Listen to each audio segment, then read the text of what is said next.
Western-supplied missiles have, it's clear, become a real thorn in the side for Russia's military.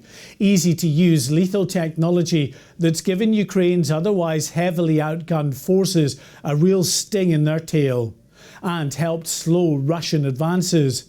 Defence intelligence sources say more than 20,000 anti-tank and anti-air missiles have now been supplied to Ukraine. This includes 3,615 UK missiles so far, with more on the way. In fact, the UK was the first Western country to supply and train Ukrainian forces in the use of the NLAW anti-tank shoulder launch system, handing over 2,000 missiles long before Russia invaded.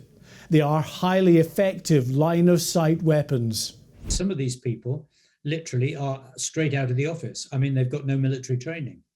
And so actually having a weapon that is easy to use is brilliant. But for many of these people, that firing that weapon will be the first military act of their life. The UK will also supply some JAVELIN anti-tank missiles, along with the thousands supplied by the US and some other nations. The high explosive warhead has a much further effective range than the NLAW. The US has supplied more than 2,000 Stinger anti-aircraft missiles, with Germany sending a further 500 Stingers. But Ukraine says it's desperate for more. That's prompted the UK to announce it's now examining how to send some of its stock of STARSTREAK anti-air missiles to Ukraine.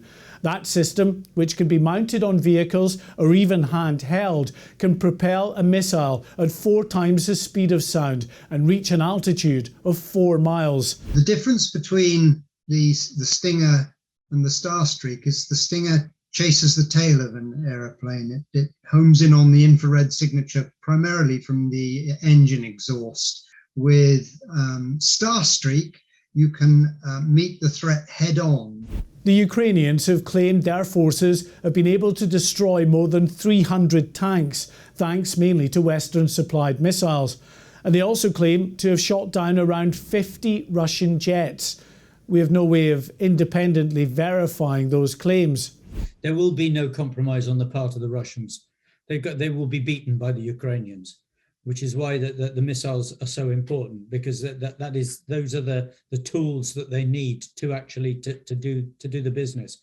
I don't think Russia quite understands the trouble it's in. Well, 14 countries have supplied missiles to Ukraine, and despite Russia's objections, they're continuing to smuggle many more over the Ukrainian border.